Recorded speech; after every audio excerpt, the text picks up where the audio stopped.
Sir forensic science నుంచి మేజర్గా server room కాలిపోయిందని కంప్లైంట్లో ఇచ్చారు.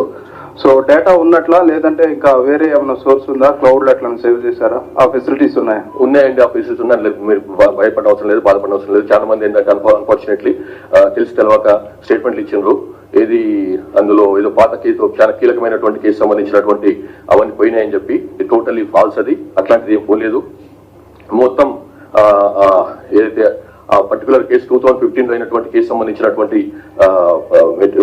కేసు మెటీరియల్ ఉందో అది 2021 కల్లా మొత్తానికి మొత్తం ఎంటైర్ మెటీరియల్ కోర్టు పంపించినాము. ఏపీఎస్ఎల్లో ఆ కేసు సంబంధించినటువంటి మెటీరియల్ ఏం లేదు. అది తప్పుగా పనిగట్టుకొని పోలీసులను బదనాం చేయటమో లేకపోతే ఒక మిస్రిప్రజెంటేషన్ చేయటమో, ప్రజల్ని మిస్లీడ్ చేసే ప్రయత్నం చేస్తున్నారు కొంతమంది. అది పూర్తిగా తప్పు. మా దగ్గర ఆ కేసు సంబంధించినటువంటి 2015 జరిగినటువంటి ఆ కేసు సంబంధించినటువంటి మెటీరియల్ మా దగ్గర ఏది లేదు. Entire material was shifted to court. అది ఛార్జ్షీట్ కూడా అయిపోయినాయి ఆ కేసులు. కాబట్టి అది ఆ రకంగా ఒక అనుమానం కలిగించేట్టు మాట్లాడటం తప్పు.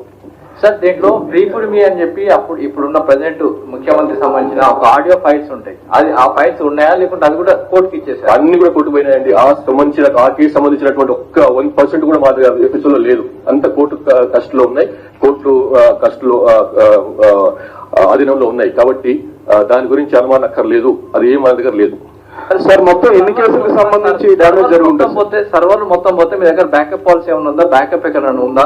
లేకుంటే సర్వర్నే రిట్రీవ్ చేస్తున్నారా? సర్వర్ నుంచి రిట్రీవ్ చేసే ప్రయత్నం చేస్తున్నామండి. దానికోసం కదా మన ఎక్స్పర్ట్లను పిలుచుకుంటున్నాం. నాట్ ఓన్లీ ఇక్కడే కాదు, మన దగ్గర ఉన్న వాళ్ళే కాదు, బయట నుంచి కూడా ఎక్స్పర్ట్స్ పిలుచుకొని ఆ ప్రయత్నం చేస్తున్నాం.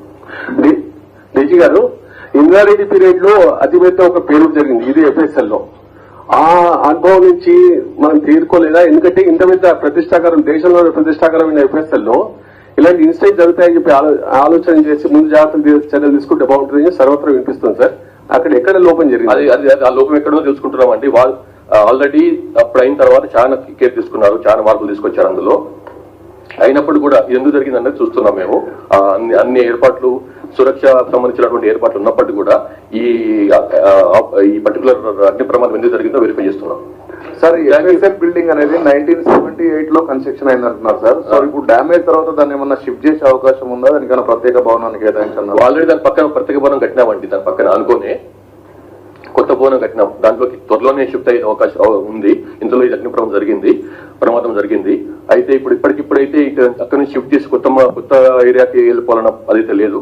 మోస్ట్లీ ఇప్పుడున్న కొత్త భవనాన్ని సాధ్యమైనంత వరకు